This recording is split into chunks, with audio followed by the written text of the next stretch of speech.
conviver com pessoas difíceis não é fácil. Mas quem são as pessoas difíceis? A pessoa mais difícil com quem convivemos é a pessoa que vemos diante do espelho. Projetamos-nos nas outras pessoas e temos dificuldade de conviver com elas, porque temos dificuldade de lidar com nós mesmos, de enfrentar a nós mesmos. Temos dificuldade de lidar com o nosso temperamento, com a nossa personalidade. Temos dificuldade de conversar com nós mesmos, de ter um solilóquio, uma conversa no espelho. É por isso que as relações são tão trincadas, quebradiças, cheias de sensibilidade. Nós vivemos num mundo de mais de 8 bilhões de habitantes e estamos estressados uns com os outros. E esse estresse começa dentro de casa, marido e mulher, pais e filhos, filhos de pais, irmãos. Esse estresse avança um pouco mais para a escola, para o campo de trabalho. Esse estresse também acontece lá na igreja. E por que não dizer que esse estresse está nas relações humanas, nas relações interpessoais, internacionais? Vivemos um tempo de guerra, onde o homem é o lobo do próprio homem. Nação contra nação, reino contra reino. Pessoas declarando guerra contra aquele que é o seu irmão, feito também à imagem e semelhança de Deus. Os orçamentos mais robustos das nações é para construir armas de destruição, porque nos tornamos inimigos uns dos outros, rivais uns dos outros. Não estamos cooperando, estamos competindo. E é por isso que a Bíblia diz que a comunicação harmoniosa, azeitada, feliz, é a base da própria existência, porque a morte e a vida estão no poder da língua. Você pode dar vida ou pode matar pessoas, dependendo da maneira como você se relaciona com elas. É claro que nós não somos uma pessoa perfeita, é claro que nós não viemos de uma família perfeita, é claro que nós não nos casamos com uma pessoa perfeita, e é claro também que nós não temos filhos perfeitos, nós não temos amigos perfeitos, nós não frequentamos uma igreja perfeita. Então vamos ter motivos de queixa uns contra os outros, mais hoje ou mais amanhã. Somos susceptíveis a erros, a falhas. Agora, eu quero aqui alertar você para um ponto. Não guarde mágoas.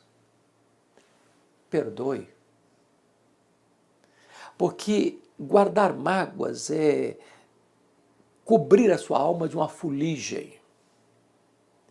A sua alma vai ficar encarvoada, suja. E isso vai trazer pesar para o seu coração. Guardar mágoa, na verdade, de alguém é uma espécie de autodestruição. É autofagia. É como se você bebesse um copo de veneno pensando que o outro é quem vai morrer.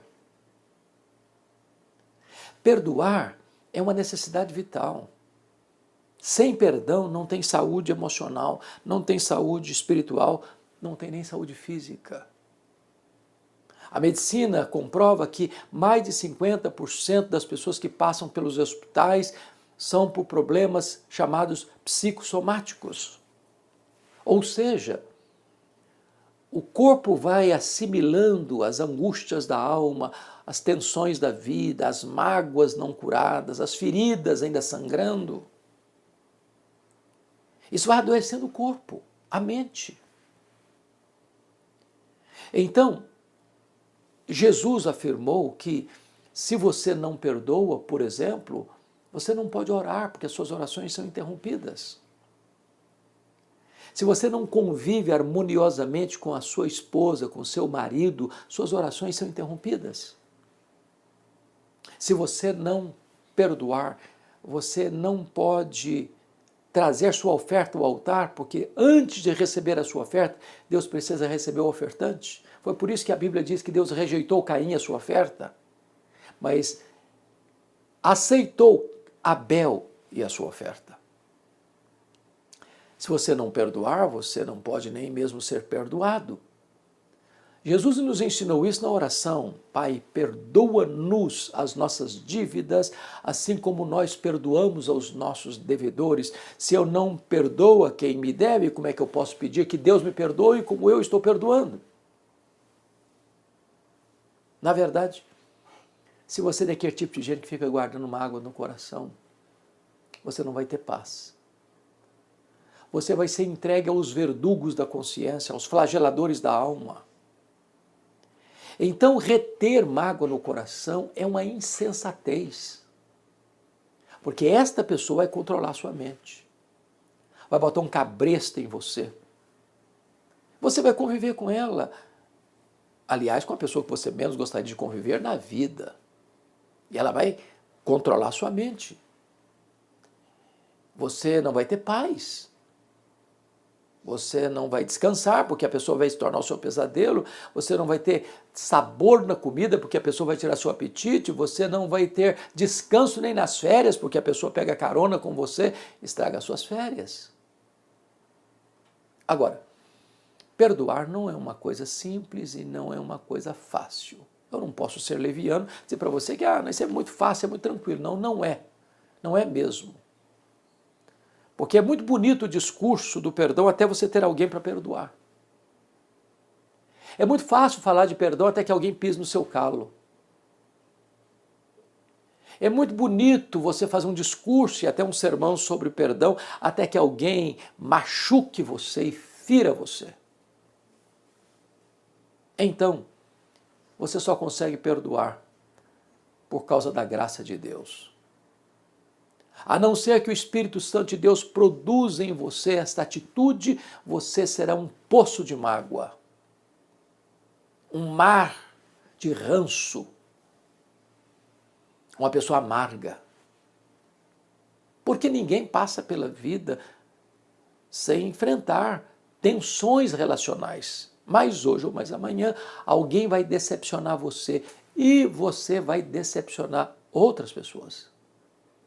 É por isso que a sensatez recomenda o perdão. E a Escritura, a palavra de Deus, exige o perdão. Porque não há cristianismo sem perdão. Porque toda pessoa que vai entrar no céu é uma pessoa que foi perdoada. E toda pessoa que é perdoada precisa perdoar. Que quem não perdoa não é perdoado. Então no céu não é possível você entrar com a sua bagagem de mágoa. Não, eu vou para o céu, mas eu estou com raiva, eu estou com ódio, eu estou com sede de vingança. Eu não perdoo fulano, não perdoo Beltrano, não perdoo ciclano. O perdão é necessidade. Agora, por mais pesado que seja o ambiente, ou por mais profunda que seja a dor, por mais perigosa que seja a ferida, por mais prejuízo que você tenha sofrido, por mais humilhado que você tenha sido, por mais injustiça que a pessoa perpetrou contra você, a Bíblia ainda recomenda perdoar. Sabe por quê? Porque a Bíblia nos diz que nós devemos perdoar assim como Deus em Cristo nos perdoou. E se você perguntar quanto Deus nos perdoou, qual é o tamanho da dívida que nós temos com Deus? E a resposta é, a nossa dívida é impagável. Impagável, porque pecado é dívida. A não ser que você seja perdoado, você não pode entrar no céu. E a Bíblia diz que Deus perdoou os nossos pecados completamente, cabalmente. E Deus não apenas perdoou os nossos pecados, Deus afastou de nós os nossos pecados, como se afasta o Oriente do Ocidente. Deus desfez o nosso pecado como uma névoa. Deus lançou os nossos pecados para trás das suas costas. Deus lançou os nossos pecados nas profundezas do mar. E como diz Corrie ten Boom, ainda bota uma placa ali, é proibido pescar aqui. A Bíblia diz que o sangue de Jesus nos purifica de todo o pecado e diz mais, se confessarmos os nossos pecados, Deus é fiel e justo para nos perdoar os pecados e nos purificar de toda injustiça. O perdão de Deus é pleno, é completo, é cabal. Quando a Bíblia, entretanto, diz que Deus perdoa os nossos pecados e deles não mais se lembra, é claro que a Bíblia não está querendo dizer que Deus tem amnésia, que Deus tem perda de memória. Porque Deus sabe tudo, conhece tudo, Ele é onisciente. Mas está nos ensinando que Deus nunca mais nos cobra uma dívida que já nos perdoou, Deus nunca mais joga no nosso rosto um pecado que já nos perdoou, Deus nunca mais cobra de nós uma dívida que Ele já perdoou. Então eu vou lhe dar uma definição de perdão. Perdoar é lembrar sem sentir dor. Mesmo que aquela injustiça que você sofreu, aquela dor que foi causada no seu coração, vem à sua mente, e vem, querendo você ou não, gostando você ou não, porque isso não depende de você, você vai dizer, essa dívida está paga, eu não vou cobrar mais. Esse assunto já foi resolvido na cruz do Calvário. Eu perdoo. Eu perdoo.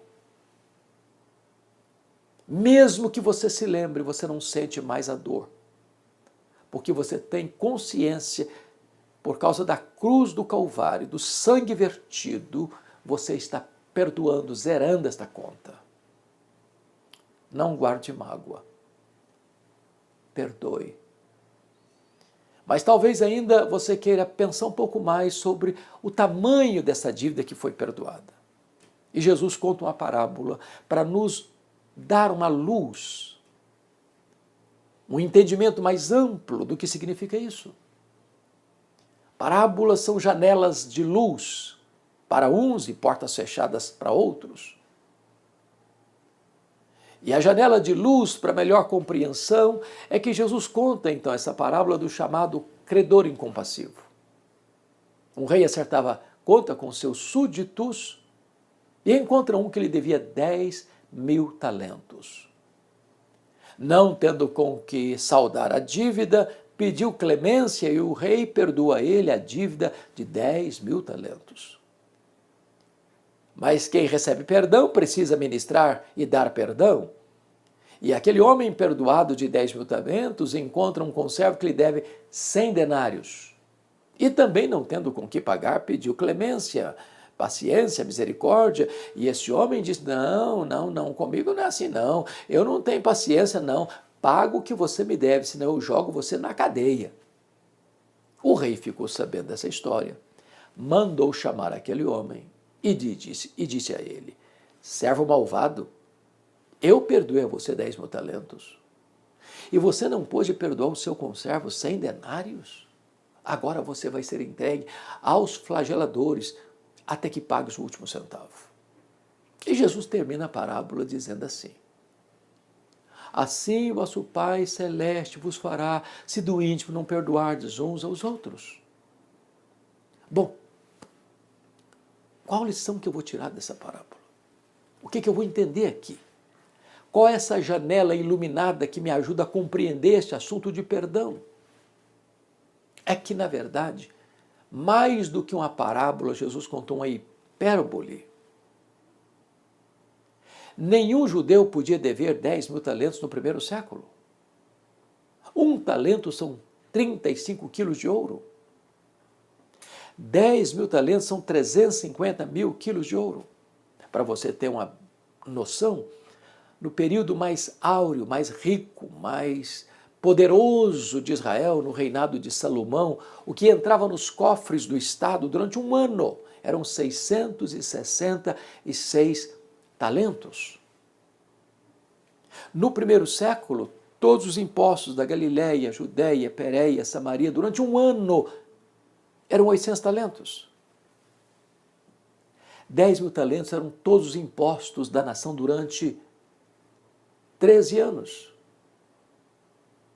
Para você ter uma ideia, o salário de um trabalhador naquela época era 1 denário por dia. Para alguém juntar 1 denário por dia, juntar 10.000 talentos ganhando 1 denário por dia, ele teria que trabalhar ininterruptamente 150.000 anos. Portanto, é uma dívida impagável. E Jesus usa essa cifra tão astronômica para colocar para nós, com clareza diáfana, que este é o tamanho da nossa dívida com Deus, ela é impagável. Entretanto, Deus nos-la perdoou e perdoou completamente. É graça, pura graça. Eu não mereço, mas eu preciso. O problema é que este homem que fora perdoado de 150.000 anos de trabalho, o problema é que este homem que foi perdoado de 10.000 talentos, não consegue liberar um perdão agora de 100 denários, que são 3 meses e 10 dias de serviço, 600.000 vezes menor do que 10.000 talentos. Então, o que Jesus quer nos ensinar com esta parábola é que você nunca pode dizer para alguém: eu não perdoo você, porque eu fui muito ferido, muito humilhado, muito machucado. A Bíblia nos ensina que nós devemos perdoar, assim como Deus em Cristo nos perdoou. Não guarde mágoas. Perdoe. Perdoe. Perdoe completamente. Porque, às vezes, a pergunta nossa é a de Pedro: Senhor, até quanto nós devemos perdoar? Até 7 vezes? Perguntou Pedro.